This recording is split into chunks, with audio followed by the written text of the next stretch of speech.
अस्सलाम वालेकुम my dear students, उम्मीद है कि आप सब ठीक होंगे। आज बच्चों हमारा लेक्चर नंबर 2 है, क्लास हमारी आईकॉम 1 और सब्जेक्ट हम पढ़ रहे थे प्रिंसिपल्स ऑफ अकाउंटिंग। इसका चैप्टर नंबर 8 हमने बच्चों स्टार्ट किया था, cash book and bank reconciliation statement.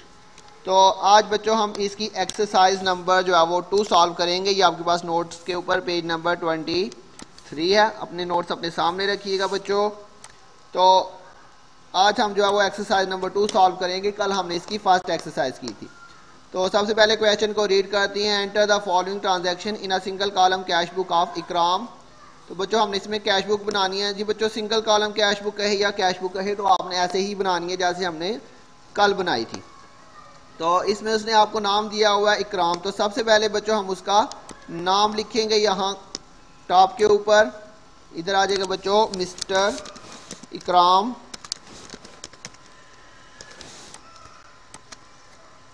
ये आपके पास इसका नाम आ जाएगा। उसके बाद कैश बुक, और ये बाकी बच्चों इसका फॉर्मेट बिल्कुल कल वाले क्वेश्चन की तरह ही है। तो सबसे पहले हम एंट्री पढ़ते हैं। लिखा हुआ कैश इन हैंड। तो बच्चों कैश इन हैंड जब भी लिखा होगा आपने इसको डेबिट साइड पे लिखना है। ये आपने रूल याद रखना है। जब भी क्या लिखा हो कैश इन हैंड, जैसे कल वाले क्वेश्चन के अंदर बच्चों उसने लिखा था स्टार्टेड बिजनेस विद कैश।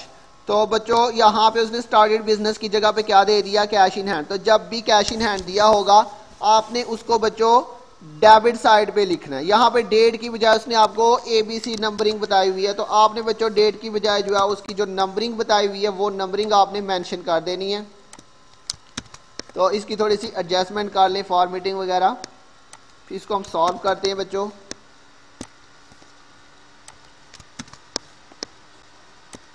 जी तो सबसे पहले बच्चों यहाँ पे उसने डेट की जगह पे आपको ABC दिया हुआ है तो आपने नंबरिंग लिख देनी है। तो जो कैश इन हैंड दिया होगा उसको बच्चों आपने यहाँ पे लिखना है बैलेंस BD।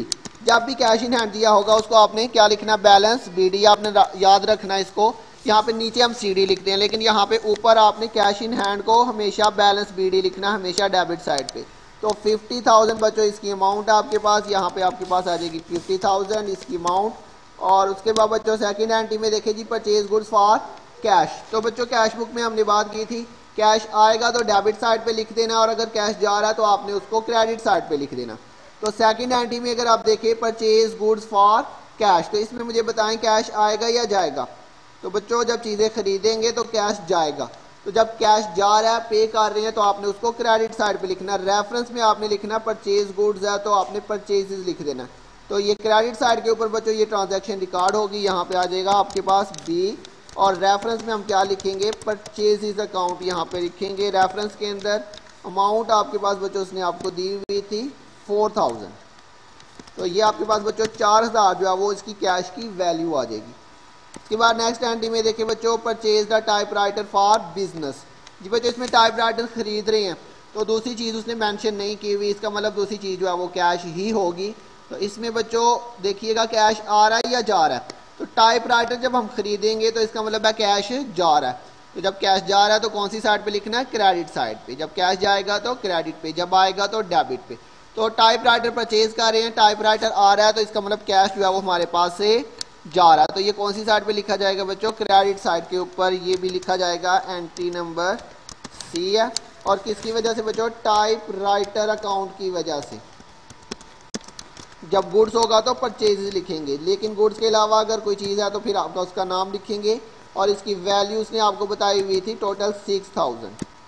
तो ये आपके पास इसकी वैल्यू आ जाएगी 6,000। उसके बाद बच्चों नेक्स्ट एंट्री के अंदर उसने कहा हुआ है sold goods to Jamil for 2400, 10% trade discount and cash receive. जी बच्चों क्लियरली मेंशन किया हुआ कि कैश हमें जो है वो क्या हो रहा है, रिसीव हो रहा है। तो इसलिए इसको कौन सी साइड पे लिखेंगे बच्चों, डेबिट साइड के ऊपर लिखेंगे। जब भी कैश रिसीव होगा तो हमने उसे डेबिट साइड के ऊपर रिकॉर्ड करना है। तो डेबिट साइड पे रिकॉर्ड करेंगे। रेफरेंस में बच्चों आपने सोल्ड गुड्स लिखा हुआ है तो सेल लिखेंगे। यहाँ पे बच्चों नाम नहीं लिखेंगे, नाम सिर्फ वहाँ पे लिखेंगे जब उसने आपको सोल्ड गुड्स ना दिया होता। तो कैश तो आ रहा आपके पास इसलिए डेबिट साइड पे लिखेंगे। तो सोल्ड गुड्स और नाम दिया हुआ है तो बच्चों सेल लिखेंगे, नाम नहीं लिखेंगे यहाँ पे रेफरेंस में। और कौन सी साइड पे लिखेंगे बच्चों, डेबिट साइड के ऊपर कैश रिसीव हो रहा है। किसकी वजह से बच्चों, सेल अकाउंट की वजह से। रेफरेंस में आ जाएगा D, और यहाँ पे आ जाएगा सेल्स अकाउंट। सेल अकाउंट की वजह से आपको कैश रिसीव हो रहा है। अच्छा बच्चों यहाँ पे उसने आपको 10% ट्रेड डिस्काउंट बताया हुआ है। सेल की जो टोटल वैल्यू आपके पास उसने क्वेश्चन में दी हुई है वो है जी 2400, तो लेस आपने ट्रेड डिस्काउंट कर देना है। जब भी क्वेश्चन में ट्रेड डिस्काउंट दिया होगा तो आपने उसको माइनस कर देना। 2400 टोटल है और इसके ऊपर बच्चों उसने आपको कहा था 10% ट्रेड डिस्काउंट,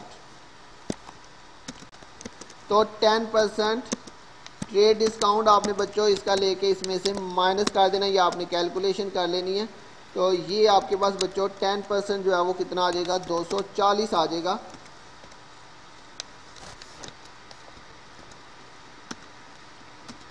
ये आपके पास 2400 टोटल था। ये बच्चों 10% किधर से आया क्वेश्चन में देख लें, यहाँ पे लिखा हुआ था 2400 10% ट्रेड डिस्काउंट। तो जब भी ट्रेड डिस्काउंट दिया होगा तो आपने उसको माइनस कर देना 10%, ये इसने आपको बताया हुआ है। तो ये 2400 का 10% लेके आपने माइनस कर देना, जो बाकी वैल्यू आएगी उसके साथ आपने एंट्री करनी है। तो ये 2400 का 10% लिया तो ये बच्चों आपके पास जो है वो कितना आ रहा है, 240 टोटल आ रहा है। तो आपने क्या करना है, इसमें से 2400 में से आपने बच्चों 240 को क्या कर देना, माइनस कर देना। जो बाकी आपके पास अमाउंट आएगी वो आपके पास होगा कैश रिसीव। तो देखिए बच्चों कैश रिसीव हो रहा है, तो जब कैश रिसीव होगा तो ये डेबिट साइड पे लिखा जाएगा और ये आपके पास क्रेडिट साइड है। जब भी कैश रिसीव होगा तो उसको आपने डेबिट साइड पे लिखना, जब पे करेंगे तो क्रेडिट साइड पे। अब ये रिसीव हो रहा है बच्चों, एंट्री नंबर ई आपके पास, तो किसकी वजह से बच्चों, सेल अकाउंट की वजह से।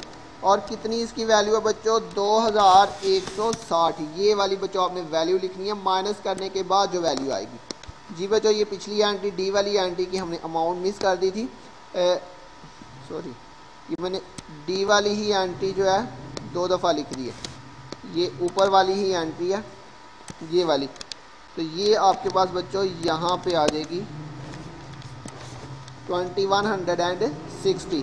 तो जी बच्चों ये इसमें हमने नई चीज़ देखी है। लेकिन ये आप फर्स्ट चैप्टर के अंदर, सॉरी 4 नंबर चैप्टर जो हमने किया था जनरल वाला, वहाँ पे ये चीज़ आप ऑलरेडी पढ़ चुके हुए हैं। यहाँ पे आपने इसको क्या कर देना बच्चों, माइनस कर देना। जब भी ट्रेड डिस्काउंट आएगा आपने उसको माइनस करके लिखना। क्लियर हो गया बच्चों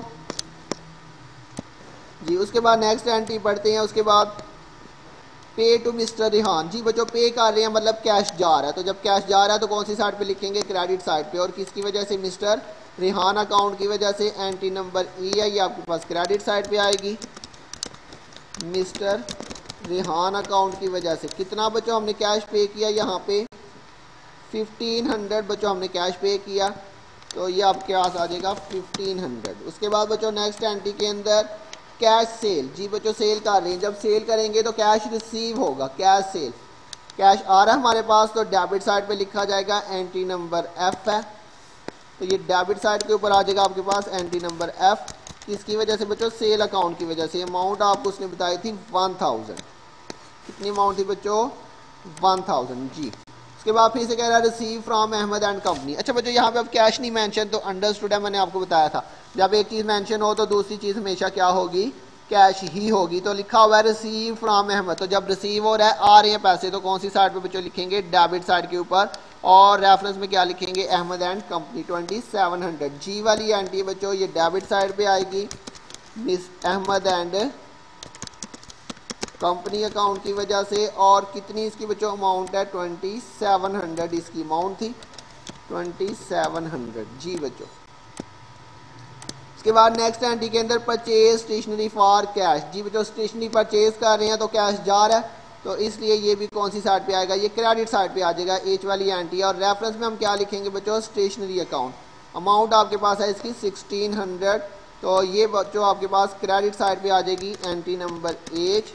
और किसकी वजह से, स्टेशनरी अकाउंट की वजह से ये बच्चों आपके पास क्रेडिट हो जाएगा। अमाउंट आपके पास थी इसकी 1600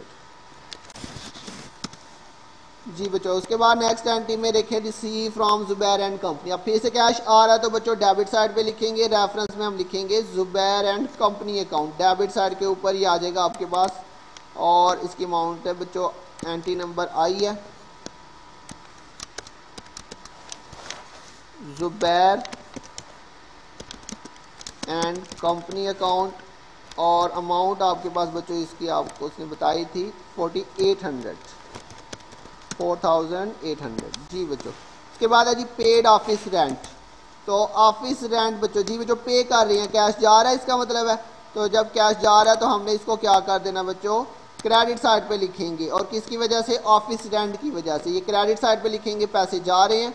एंट्री नंबर जे है ये हमारे पास बच्चों, ऑफिस रेंट की वजह से ये हमारे पास बच्चों क्रेडिट हो जाएगा।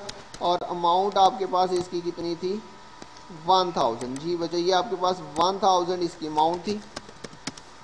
उसके बाद बच्चों लास्ट एंट्री है, इसमें इसने कहा हुआ जी पेड सैलरीज। इसमें भी बच्चों कैश जा रहा है और किसकी वजह से, सैलरी अकाउंट की वजह से। अमाउंट आपके पास 1500 है।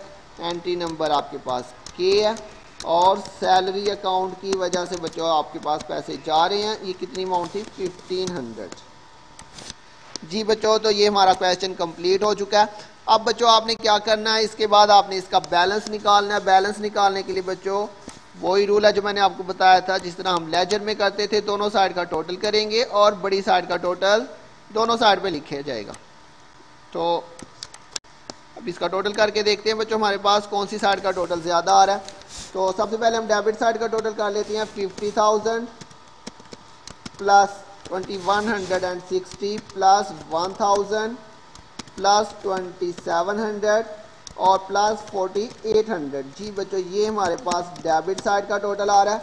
और इसी तरह से बच्चों क्रेडिट साइड का अगर हम टोटल करें तो 6000 और plus 4000 plus 6000 plus 1500 plus 1600 plus 1000 और प्लस 1500 जी बच्चों, ये आपके पास क्रेडिट साइड का टोटल आ रहा है। तो बच्चों डेबिट साइड का टोटल ज़्यादा आ रहा है, इसलिए हम दोनों साइड पे यही टोटल लिखेंगे, 60,660। ये डेबिट पे भी आ जाएगा आपके पास 60,660।